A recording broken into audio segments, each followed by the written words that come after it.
Considering the unusual circumstances, obviously with the bubble and the injuries that your team endured, do you think it's fair to characterize this firing as a bit premature? I mean, obviously, I would think so, but there's people that make decisions that that are in charge, and those are the things you have to go with. So I'm fine with it. They wanted to make a change. I still think I'm a good basketball coach. I still think that team is going to be a very good basketball team. It's a bunch of young guys just trying to find themselves. But as I said, the people in charge decided that it was time to make a change. So I'll go with that and just move on to my next venture. A statement and then a question. The statement first. You got screwed. It's not fair what happened. I don't like it one bit.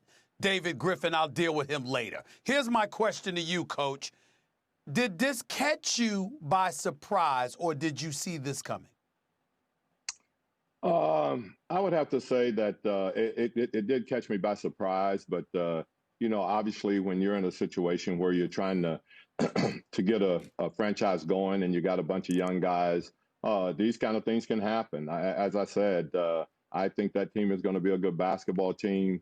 Obviously health is a big concern, and when they get everybody healthy and play, they got a lot of talent there. Obviously, they got draft transfers coming from the Lakers, and there's a lot of flexibility there. So, I felt like, it's going to be a good basketball team, but they made the decision, and you just have to live with it. You just got to move on. Hold on, Max, for 1 second. Coach, could you tell us what they told? Could you tell us exactly? First of all, I'm assuming it's David Griffin that gave you the news.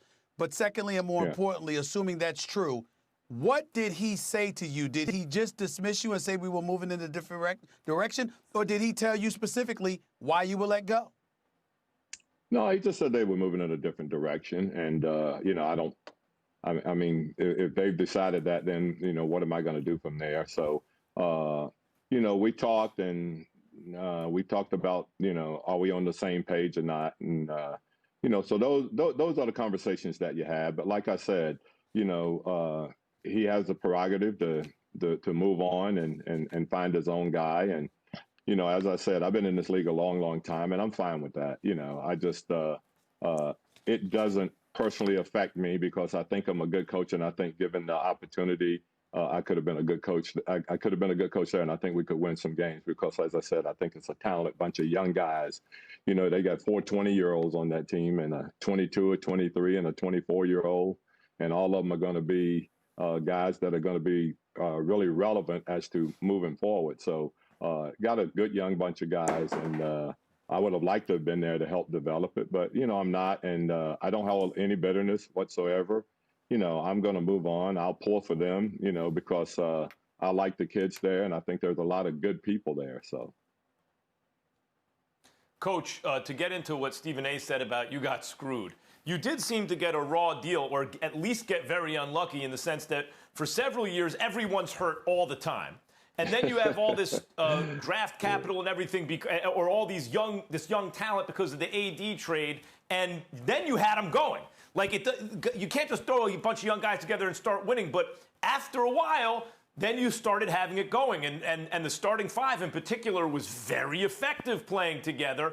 Then the pandemic hits, and there are all these high hopes for the bubble, but you're dealing with a franchise restriction in terms of minutes on your best player, and he comes in not in basketball shape. You have to deal with that. And so the Pelicans were an enormous disappointment in the bubble, but it was happenstance and kind of bad luck. Can you speak to your fortunes in terms of coaching this team? Yeah, I thought we were playing really good basketball before the pandemic, and if you go back and look, I think we much have found ourselves, and up until that point, we got the schedule in the league, and our last 18 games were going to be scheduled in the NBA.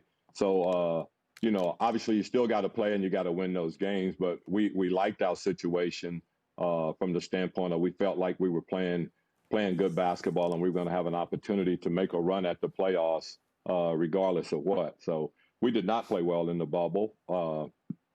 And, obviously somebody has to answer for that. And, it's usually the coach. So that's not a surprise to me. And you just, as I said, you sit down, you talk, and I had a discussion, and we just moved on from each other, and that's fine. Thanks for watching ESPN on YouTube. For live streaming sports and premium content, subscribe to ESPN Plus.